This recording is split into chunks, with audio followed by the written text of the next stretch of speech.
হযরতে লূত আলাইহিস সালামের কওম পৃথিবীর সবচাইতে নেককারজনক একটা কাজে লিপ্ত ছিল, তার নাম হচ্ছে সমকামিতা। এই অপরাধের কারণে রব্বুল আলামিন আজরাইল আলাইহিস সালামকে অর্ডার করেছিলেন, জমিনের নিচে আঙ্গুল দিয়ে জমিনটাকে উপরে উঠে একদম পাল্টে দাও। জমিনের নিচে ওই উপত্যকার নিচে আঙ্গুল দিয়ে আজরাইল আলাইহিস সালাম জমিনটাকে উপরের দিকে নিয়ে একদম উলুট করে দিয়েছে। পৃথিবী আজ পর্যন্ত সে আসার এখনো দেখতে আছে। আজরাইল আলাইহিস সালামের ক্ষমতা, তার শক্তি। সাথে সাথে একটা কথা বলতে হয়, যে জঘন্যতম অপরাধের অপরাধী হওয়ার কারণে ব্যতিক্রম শাস্তি দিলেন পৃথিবীর মানুষকে, জমিনটাকেই পাল্টিয়ে দিলেন, সেই সমকামিতাকে আজকে আমাদের দেশে ভিন্ন চমৎকার এক নামে ঢুকিয়ে দেওয়ার ষড়যন্ত্র করা হচ্ছে। তার নাম হচ্ছে ট্রান্সজেন্ডার। ট্রান্সজেন্ডার নামে সেই ভয়ঙ্কর অপরাধ আবারও এদেশের, এই দেশে মানুষের ভিতরে ঢুকিয়ে দেওয়ার জঘন্যতম এক ষড়যন্ত্রে লিপ্ত আছে। তবে ইনশাআল্লাহ এ জমিনে মুসলমান থাকতে এ জাতীয় ষড়যন্ত্র কখনো সফল হতে দেবে না। মুহতারাম হাজিরিন, সেদিকে যেতে চাই না। তো আজরাইল আলাইহিস সালাম এত বড় একটা প্রাণী, বলুন তো দেখি, সকলের জান কবজ করার পরেও উনি তো আর মারা যাবেন না। কথা বলেন, কথা বলেন, উনিও মারা যাবেন। আল্লাহ পাক তাই বলেন, কুল্লু নাফসিন দাইকাতুল মাউত।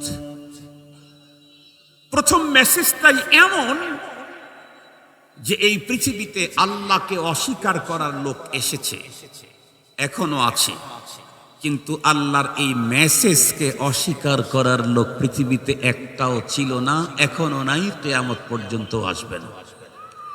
আবু জেহেল, উতবা, শাইবা, ফেরাউন, হামান, সাদ্দাত, নমরুদ রবকে অস্বীকার যদি করে থাকে, কোরআনকে যদি অস্বীকার করেছে, রসুলকে অবিশ্বাস করেছে, কিন্তু রব্বুল আলামিনের এই মেসেজকে অস্বীকার করার সুযোগ, কথা বলেন, পৃথিবীর কারো নাই, ছিল না। তাহলে মৃত্যু অবধারিত, আসবেই। এই যতগুলি লোক আমরা এখানে আছি সব মরে কবর জগতে মাটির সাথে মিশে একাকার হয়ে যাবে। এ সুন্দর চেহারাগুলি থাকবে না। আমার আপনজন পরবর্তী প্রজন্ম যদি ভাবে যে আমাদের দাদা ছিলেন বড় বক্তা, দেখি তো দাদার কবরটা খনন করে তার হাড় হাড্ডিগুলি কতটুকু লম্বা ছিলেন, বলেন কি পাবে? পাবেন। আমরা প্রত্যেকে মাটির সাথে মিশে যাব। তবে মনে রাখতে হবে, মৃত্যুকে তো পৃথিবীর সবাই বিশ্বাস করে, কোরআনের এই মেসেজকে ফেরাউন বিশ্বাস করেছে, হামান, সাদ্দাত, নমরুদ বিশ্বাস করেছে, আবু জেহেল স্বীকৃতি দিয়েছে। আমরা যারা মুমিন, আমাদের বিশ্বাস শুধু এতটুকু না, আমাদের বিশ্বাস আরো আগানো, আরো অ্যাডভান্স। আমরা ছোটবেলায় মর্নিং বক্তব্যে গ্রাম্য মুন্সির কাছে কয়েকটা কালিমা পড়েছিলাম। আমানতু বিল্লাহি ওয়া মালাইকাতিহি ওয়া কুতুবিহি ওয়া রুসুলিহি ওয়াল ইয়াউমিল আখিরি ওয়াল কদরি খাইরিহি ওয়া শাররিহি মিনাল্লাহি তাআলা। এরপরে যেন কি, ওয়াল বাসি বাদাল মাউত। বাদাল মাউত, মরণের পরে আমাদের বিশ্বাস, মরণের পরে লম্বা বিশ্বাস।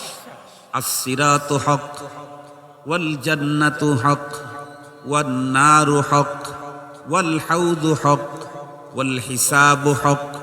লম্বা বিশ্বাস, মৃত্যু পর্যন্ত বিশ্বাস তো নাস্তিকেরও আছে। আমাদের বিশ্বাস আরো আগানো। সেটি কি?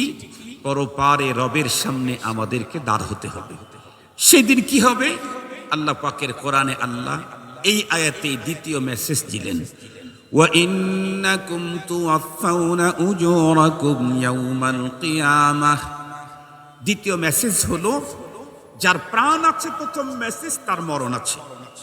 মরণের পরে পরপারে আমার আপনার জীবনের যত কর্ম করেছি, সকল কর্মের পুরাপুরি প্রতিদান আল্লাহ বলেন সেটা তোমাকে দেওয়া হবে আখিরাতে। এই দুনিয়াতে আমরা ভালো কাজ করি, মন্দ কাজও করি। ভালো কাজ করলে তার কিছু ভালো ফলাফল দুনিয়াতেই পাওয়া যায়, মন্দ কাজ করলে দুনিয়াতেও কিছু পানিশমেন্ট নিতে হয়। ঠিক বললাম না ঠিক বললাম? যত বড় পাওয়ারের লোকই হোক না কেন, কাজ যদি মন্দ করে দুনিয়াতেও তাকে পানিশমেন্ট নিতে হয়। তার জ্বলন্ত প্রমাণ পৃথিবীর সবচাইতে বড় চেয়ার আর পাওয়ারের অধিকারী বিগত সময়ের এক নেতাকে দামি জুতা খেতে আমরা দেখেছি। মনে আছে না ভুলে গেছেন? কোন দেশের প্রেসিডেন্ট যেন?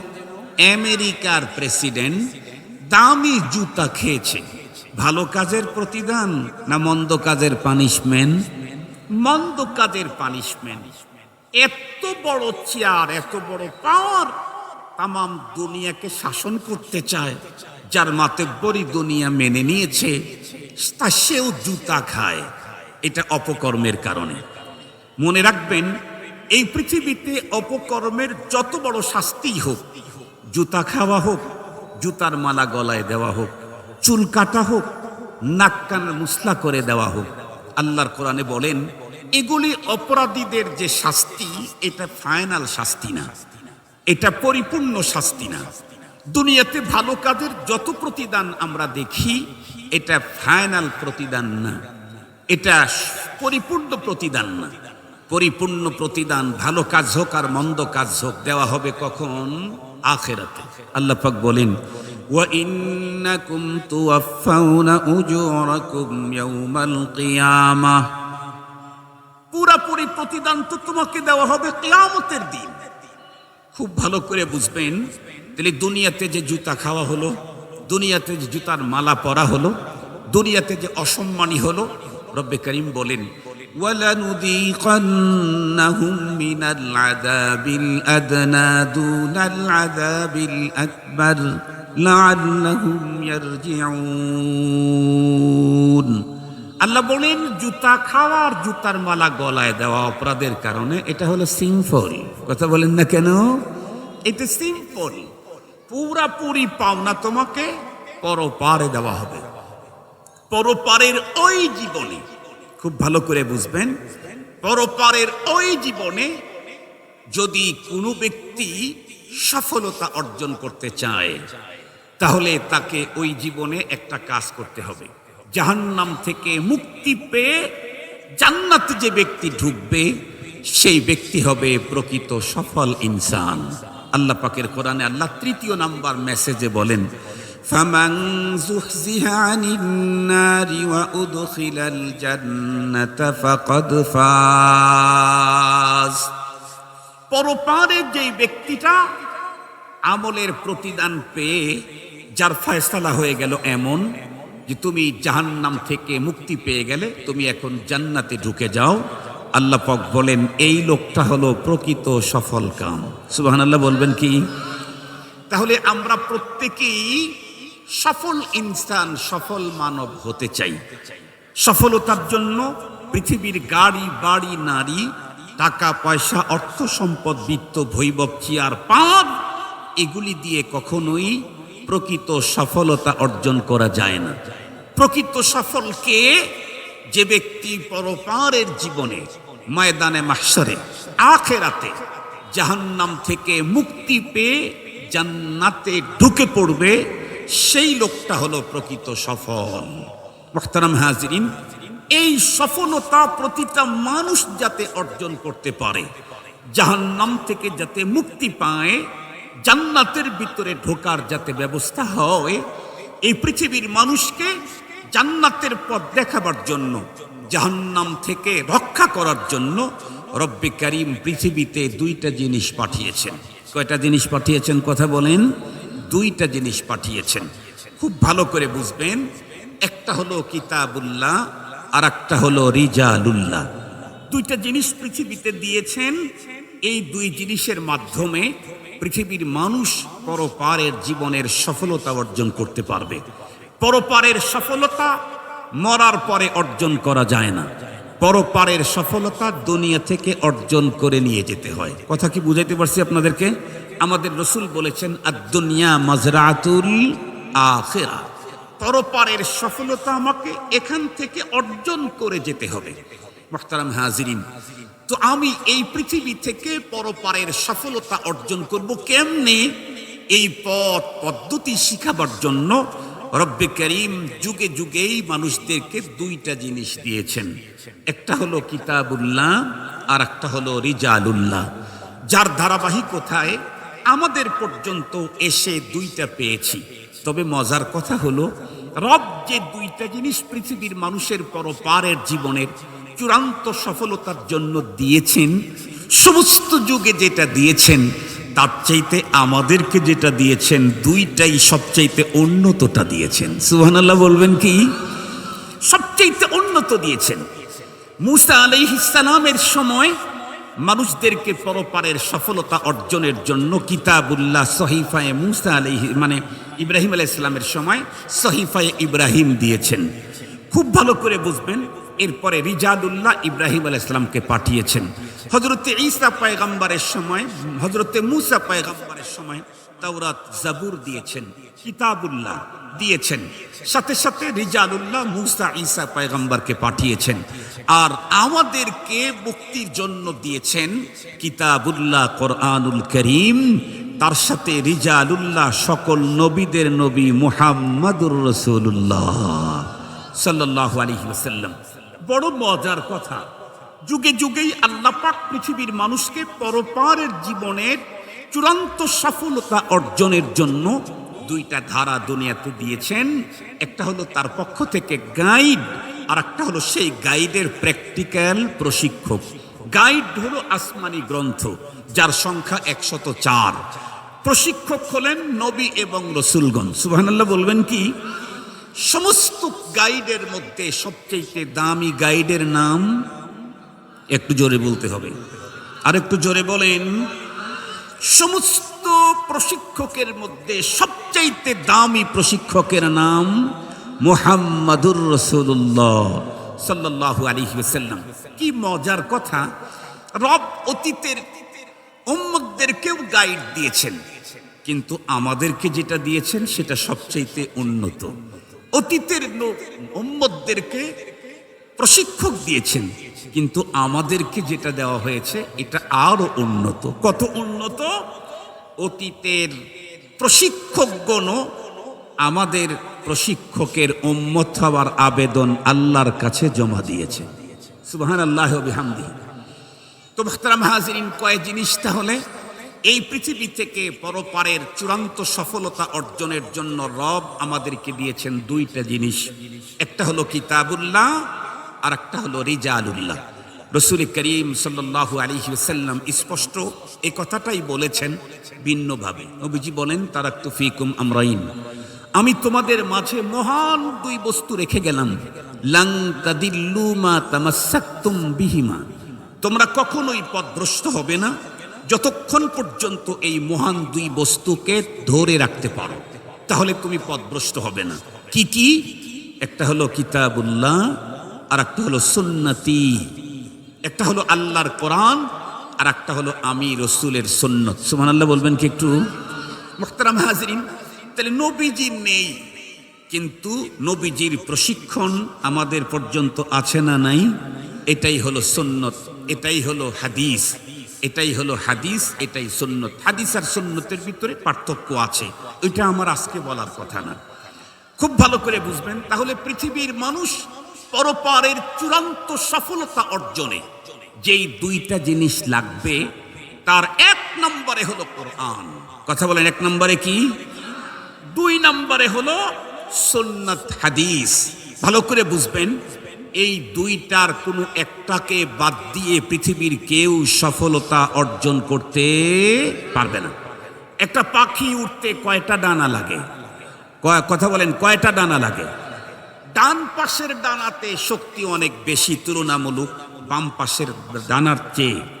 তাই বলে বাম পাশের ডানা যা যদি ভেঙ্গে ফেলা হয়, ওই পাখি যেমন উঠতে পারে না, পৃথিবীর কোনো একজন মানুষ পরপারের চূড়ান্ত সফলতা অর্জন করতে চাইলে তার জন্য কোরআনও দরকার, হাদিসও দরকার, সুন্নতও দরকার।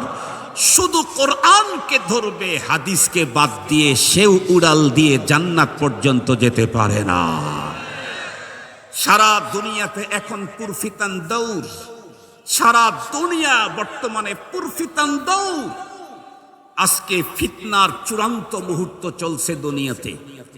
বাংলাদেশে ফিতনার মহৎ উৎসব চলতেছে, উৎসব। দিন যাচ্ছে, নতুন নতুন ফিতনার আবির্ভাব হচ্ছে। নাম বড় চমৎকার, কিন্তু কাম সিরিয়াস, জঘন্যতম। কথা আছে না যে চেহারা তো ফেরেশতার মতো, কাজটা যেন ইবলিসের মতো। একটা কথা আছে না গ্রামে, চেহারা ফেরেশতার মতো, কাজ ইবলিসের মতো। আমাদের দেশে নতুন নতুন যেই ফিতনা মানুষের ঈমানকে নষ্ট করে ফেলতেছে, তার মধ্যে একটা ফিতনার নাম হলো আহলে কিতাব, আহলে কোরআন। কথা বলেন কি? আহলে কোরআন নামে একটা গ্রুপ আছে। আহলে কোরআন মানে কোরআনওয়ালা। এই কথাটা প্রথম কোনো মানুষ শুনতেই ভাববে, আল্লাহ কোরআনওয়ালা, তাহলে ও তো সবচেয়ে উন্নত মানের মানুষ। কিন্তু মনে রাখবেন, যেই লোক নিজেকে আহলে কোরআনের দাবি করছে, ওর ভিতরে যদি উকি ঝুঁকি দিয়ে দেখেন, তাহলে দেখবেন ওর মুখে আহলে কোরআন, আসলে সে হলো মুনকেরে কোরআন, কোরআন অস্বীকারী। কেমনে? ওদের বক্তব্য অনেক ভ্রান্ত কথার। একটা কথা হলো, তারা বলে কোরআন যেই সূত্রে আমাদের পর্যন্ত এসেছে, হাদিস ওইভাবে সুরক্ষিত সূত্রে আমাদের পর্যন্ত আসে নাই। এ কারণে কোনটা নবীজির কথা, কোনটা নবীজির কথা না, এটা নির্ণয় করা তারা বলে আমাদের কাছে কঠিন। সঙ্গত কারণে হাদিস ছেড়ে দাও। কোরআন যেহেতু আছে, আর কোরআন বলেছে হুদাল্লিন নাস, হুদাল্লিল মুত্তাকিন, তাহলে তো হাদিসের কোনো দরকার নেই। হাদিসের মধ্যে ভেজাল ঢুকতেই পারে, কোরআনে ভেজাল ঢুকতে পারে না। এই কথা বলে যারা হাদিসকে অস্বীকার করতেছে, মুহতারাম হাজিরিন, একটু ভিতরে তাকায়া দেখবেন ও মূলত হাদিস অস্বীকার করে না, ও আল্লাহর কোরআনকেই অস্বীকার করছে। কারণ রাসূলের হাদিস মানতে হবে, এই কথা আল্লাহর কোরআনে আছে। আল্লাহ তাআলা কি বলেন? লাকাদ কানা লাকুম ফি রাসূলিল্লাহি উসওয়াতুন হাসানাতুন লিমান কানা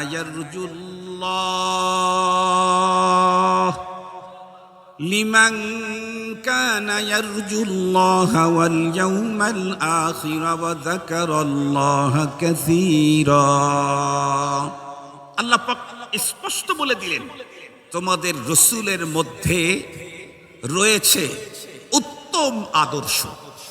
আমি জিজ্ঞেস করতে চাই, রাসূলের ভিতরে যে আদর্শ রয়েছে, এটা আমি কি গ্রহণ করার জন্য না ছেড়ে দেওয়ার জন্য? আর একটু জোরে বলেন। তাহলে রাসূলের ভিতরে উত্তম আদর্শ, আমার মডেলকে, কথা বলেন, আমার মডেলকে নবী, আমার মডেল সাহাবী। কথা বলেন না, আমার মডেল নবী, আমার মডেল সাহাবী। নবীজিকে মানতে চাইলে তো নবীজির হাদিস মানতে হবে। নবীজির হাদিস সুন্নত মানলে নবীজিকে মানা হবে। এখন যে ব্যক্তি হাদিস মানে না, সে কোরআনের এই আয়াতটা যেটা তেলাওয়াত করলাম, এটাই মানল না।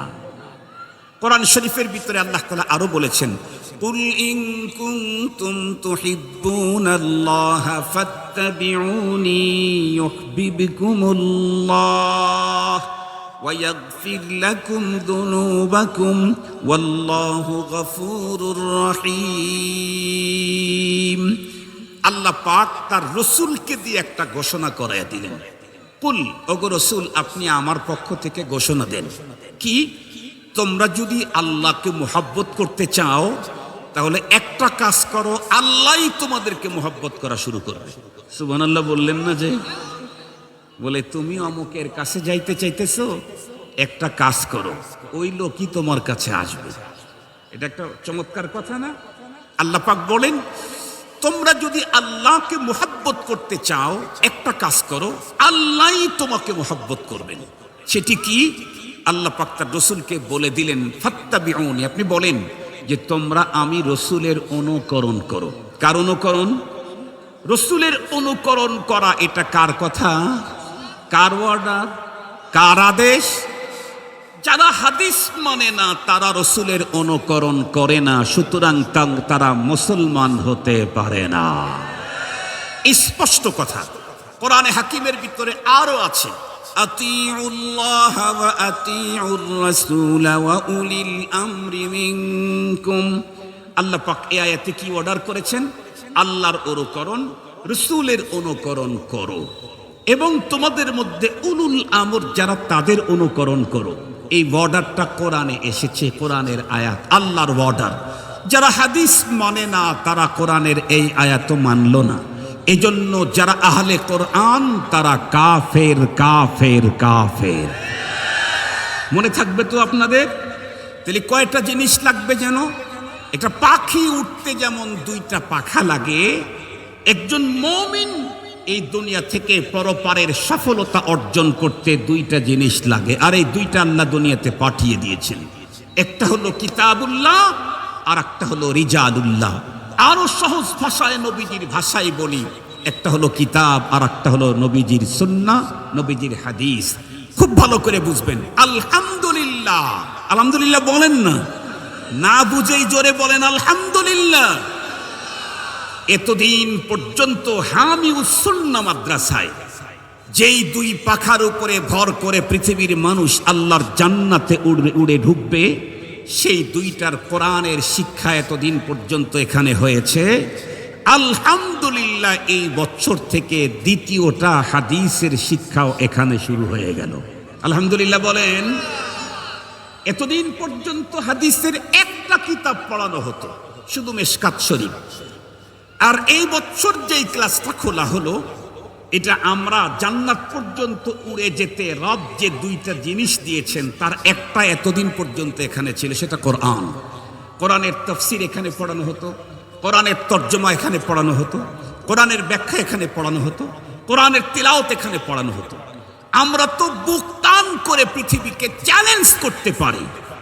কওমি মাদ্রাসা জনগণের চাঁদায় চললেও তারা হলো আজকের পৃথিবীর সূর্য সন্তান।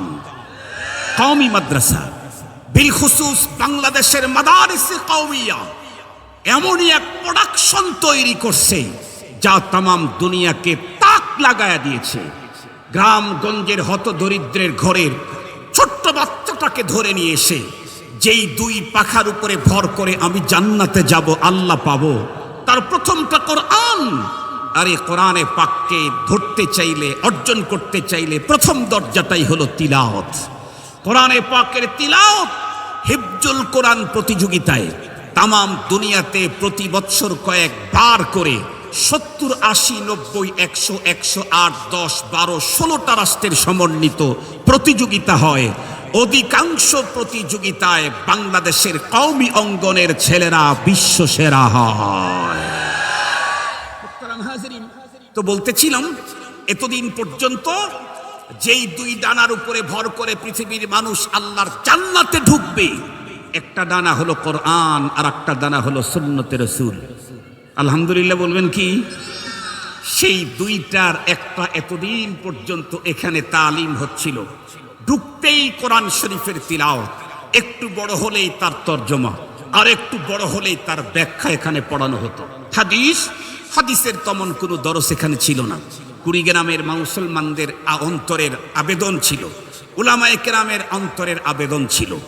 আমরাও কুড়িগ্রামে একটি দাওরা হাদিস মাদ্রাসা, এর জন্য আল্লাহ পাকের কাছে কেঁদেছি, চোখের পানি দিয়েছি। তামান্না তামাম দেশের উলামায়ে কেরামের নজর ওই সমস্ত ডিস্ট্রিক্ট, যেই ডিস্ট্রিক্টগুলোতে আজও পর্যন্ত দাওরা হাদিস মাদ্রাসা হয় নাই। আলহামদুলিল্লাহ কুড়িগ্রাম ডিস্ট্রিক্টের সমস্ত মুসলমানদের আজকে আনন্দের দিন।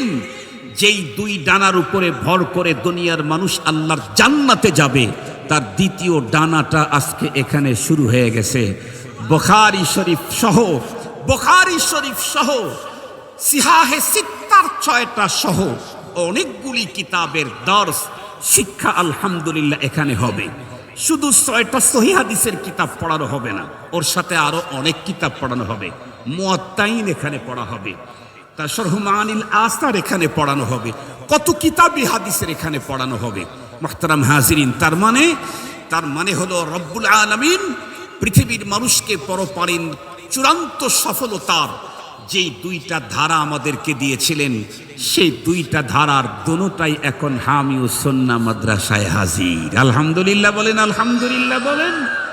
আমরা পরপারের জীবনের চূড়ান্ত সফলতা অর্জন করতে চাইলে এর দিক নির্দেশনার জন্য লালবাগে যাওয়া দরকার নাই, পটিয়া হাটহাজারী বাবুনগরেও যাওয়া দরকার নেই, ওই জুম্মাপাড়া মাদ্রাসা পর্যন্ত যেতে হবে না। ইনশাআল্লাহ কোরআন এবং হাদিস এই দুইটাই তো আমাদের মূল মন্ত্র, এই দুইটাই তো পরপারের সফলতার জন্য রবের পক্ষ থেকে স্পেশাল দেওয়া। আর এই দুইটা এখন আমাদের হাতের নাগালে। আমাদের হামিউসুন্নাহ মাদ্রাসাই তো, হামিউসুন্নাহ মাদ্রাসাতে আলহামদুলিল্লাহ বলবেন কি একটু? আর একটু জোরে বলেন না আলহামদুলিল্লাহ। আমরা রব্বে কায়নাতের কাছে আবেদন জানাবো, আয় আল্লাহ, দাওরায়ে হাদিস তথা হাদিসের দৌড় যেটা এখানে শুরু হলো, জামাতে তাকমিল এটা শুরু হলো, এটা যেন কিয়ামত পর্যন্ত অত্যন্ত সৌন্দর্যের সাথে মুদাওয়ামাতের সাথে চলতেই থাকে। দ্বিতীয় নাম্বার আরো একটা আবেদন আল্লাহর কাছে জানাবো, আল্লাহ এই অঞ্চলের মানুষের ইসলামী সমস্যার সমাধান নেওয়ার জন্য তাখাসসুস ফিল ফিকা দরকার, তাখাসসুস ফিল ফিকা দরকার। আমরা আজকেই আবেদন জানাবো, যেহেতু আগেরটা মঞ্জুর হয়ে গেছে, নতুন আর একটা দরখাস্ত দেওয়াই যেতে পারে। কথা বলেন। আল্লাহ অতি অল্প দিনের ভিতরে হামিউসুন্নাহ মাদ্রাসাতে ফতুয়া বিভাগ চালু করে দাও। এটা খুব বেশি দরকার, এটা খুব বেশি দরকার, ফতুয়া বিভাগ। আমরা আল্লাহ পাকের কাছে দরখাস্ত দিয়ে রাখলাম। আমাদের কাজ হলো আস-সায়ু মিন্না ওয়াত তাওফীকু মিনাল্লাহ। আমাদের কাজ দরখাস্ত দেয়া, এর জন্য চেষ্টা করা। বাকি সফলতা ব্যর্থতা কার হাতে? একটু জোরে বলেন, কার হাতে? তবে রব্বে কায়নাত আমাদেরকে বলে দিয়েছেন, তার রাসূলকে ডেকে বলে দিয়েছেন, ওয়া ইযা সাআলাকা ইবাদি আন্নী ফাইন্নী করিব। আল্লাহ তাআলা তার রাসূলকে বলেন, ওয়া ইযা সাআলাকা ইবাদি আন্নী ফাইন্নী করিব উজিবু দাওয়াতাদ দাঈ ইযা দাআন। আল্লাহ বলেন, ওগো আমার হাবিব, আপনি তোমার বান্দার কাছে থাকেন, আপনার কাছে আমার বান্দারা আসে। তো আমার বান্দারা যদি আমার সম্পর্কে আপনাকে জিজ্ঞাসা করে, তাহলে আপনি বলেন ইন্নী করিব, আমি বান্দার একদম কাছে থাকি। সুবহানাল্লাহ বললেন না যে? আমার রব আমার কাছে, কত কাছে? আল্লাহ পাক বলেন, আনা আকরাবু ইলাইহি মিন হাবলিল ওয়ারিদ। তোমার মেন রক্তটা তোমার যত কাছে, রব বলেন আমি তোমার তার চাইতেও কাছে। তো উনি কি কাছে থাকেন চোখ মুখ বন্ধ করে? না না, রব্বে কারীম বলেন আসমাউ ওয়া আরা, আমি বান্দার প্রতিটি কাজ দেখি, প্রতিটি কথা শুনি। সুবহানাল্লাহ বলবেন কি? কি শোনেন, কি দেখেন? আল্লাহ তাআলা বলেন, ওয়া ইয়ালামু খাইনাতাল আ'য়ুনি ওয়া মা তুখফিস সুদূর। চোখে চোখে চোখ মিলায়া কি কন্ট্রাক্ট করে কেউ বুঝে না, রব বলেন এটা আমি বুঝি। অন্তরের ভিতরে কি পরিকল্পনা করেছে, যেই পরিকল্পনা ওই লোকের কান জানে না, আল্লাহ বলেন এটা আমি জানি। সুবহানাল্লাহ বলবেন। আল্লাহ পাক এরপরে কি বলেন, আমি বান্দার কাছে থাকি, এই কথাটা বান্দাকে জানায় দিয়েন। উজিবু দাওয়াতাদ দাঈ ইযা দান। কাছে যেহেতু থাকি, তো বান্দা যখন আমার কাছে কিছু চায় আমি তা দিয়ে দেই। তার জ্বলন্ত প্রমাণ, এতদিন পর্যন্ত দাওরায়ে হাদিস ক্লাস খোলার ব্যবস্থা করে দাও দাও দাও, দিয়েছেন না দেন নাই? আর একটু জোরে বলেন, দিয়েছেন না দেন নাই? আজকে আর একটা আবেদন দিয়ে গেলাম, আল্লাহ এখানে ফতুয়া বিভাগ খোলার সুযোগ করে দাও। অল্প সময়ের ভিতরে এই অঞ্চলের মুসলমানদের ধর্মীয় সমস্যা সমাধানে যেই বিভাগটা খুব বেশি দরকার, সেটা হলো ফতুয়া বিভাগ। আল্লাহ পাক আগামী দিনে ফতুয়া বিভাগ খোলার তৌফিক দান করুক। মুহতারাম হাজরিন, আজকের এই দিনে বিশেষ করে আমরা তাদের জন্য দোয়া করব যারা এই মাদ্রাসার পিছনে মেহনত করে দুনিয়া ছেড়ে চলে গেছেন। আল্লাহ পাক যেন তাদের কবরগুলাকে নূরে ভরপুর করে দেন। সকলের ছোটাখাটা যা মেহনত আছে প্রতিষ্ঠানের পিছনে আল্লাহ পাক যেন কবুল করে নেন। মুহতারাম হাজিরিন, আপনারা জানেন আমি একটা বড় ধরনের দুর্ঘটনার শিকার হয়েছিলাম। ভেবেছিলাম এই পৃথিবীতে আমার আর থাকা হচ্ছে না। আল্লাহ পাকের দয়া ভালোবাসা, আপনাদের দোয়ার বরকতে আল্লাহ পাক আবারও আপনাদের খেদমতে দ্বীনি আলোচনা করার যে সুযোগ দিয়েছেন, এটা রব্বে কায়নাতের বিশেষ দান, বিশেষ দান। আমি নিজেও ব্যক্তিগতভাবে এখন থেকে মৃত্যু পর্যন্ত যতগুলি কাজ করব, আমার টার্গেট থাকবে পরপারের পুঁজি করা। যত কাজ, আমার চাউনি, আমার টাকা ব্যয়, আমার পথ চলা, আমার হাসি দেওয়া, আমার কান্না, সবগুলার টার্গেট থাকবে পরপারের পুঁজি জমা করা। আপনাদেরও এই টার্গেট থাকবে ইনশাআল্লাহ। রাজি আছি না আমরা ইনশাআল্লাহ? মুহতারাম হাজিরিন, পরপারের পুঁজি কমপ্লিট যদি করে আল্লাহ পাকের কাছে যেতে পারি, তাহলে আমাদের কোনো পেরেশানি নেই। আমরা এখানে আসছি এত গরম, এত কাজ ফেলে রেখে, কেন এমনি আসছি? না না না, আসছি তো পরপারের পুঁজিকে বাড়াবার জন্য। এই মাদ্রাসায় কষ্ট অর্জিত সম্পদ থেকে টাকা হাদিয়ে দেব, কেন? পরপারের পুঁজি গোছাবার জন্য। শীতকালে কঠিন তীব্র শীতকে উপেক্ষা করে ঠান্ডা পানি দিয়ে অজু করে মসজিদে কাঁপতে কাঁপতে যাই, কেন? পরপারের পুঁজি বাড়াবার জন্য। কথা বলেন না কেন? পরপারের পুঁজি, তাই তো সবার টার্গেট। এ কারণেই তো বাইতুল্লাহতে গিয়ে দেখেন, বাইতুল্লাহতে আল্লাহর ঘরের চতুর্দিকে মানুষ পাগলের মতো ঘোরে, এমনি ঘুরতে আছে, চতুর্দিকে ঘোরে। 7 বার ঘুরলে একটা তাওয়াফ হয়। রাজাও ওই ঘরের 7 চক্কর লাগায়, প্রজাও 7 চক্কর লাগায়, পীরও ওই ঘরের চতুর্দিকে ঘোরে, মুরিদও ঘোরে, নারীও ঘোরে, পুরুষও ঘোরে, আরবের লোকেরাও ঘোরে, বাংলার লোকেরাও ঘোরে। কেন ঘোরে? ঘুরলেই যে পরপারের পুঁজি বাড়ে। সুবহানাল্লাহ বললেন না যে ভাই? ঘুরলেই পরপারের পুঁজি বাড়ে। এ কারণে রাজাও ঘোরে, প্রজাও ঘোরে, পীরও ঘোরে, মুরিদও ঘোরে, ছাত্রও ঘোরে, ওস্তাদও ঘোরে, নারীও ঘোরে, পুরুষও ঘোরে। ওইখানে ঘুরলে যেমন পুঁজি বাড়ে, উলামায়ে কেরামের মজলিসে আসলেও পরপারের পুঁজি বাড়ে। এই জন্য আমরা আসি, এই জন্য মসজিদে যাই, এই জন্য কপাল জমিনে ঠেকাই, আল্লাহর কুদরতের পায়ে ঠেকাই। টার্গেট একটাই, পরপারের পুঁজি নিয়ে আমরা পরপারে যেতে চাই।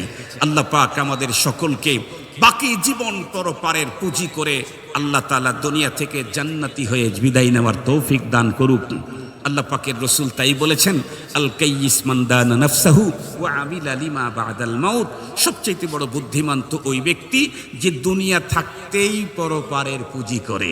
আল্লাহ আমাদেরকে ওই কাতারে শামিল করে নেক। ওয়া আখিরু দাওয়ানা আলহামদুলিল্লাহি রাব্বিল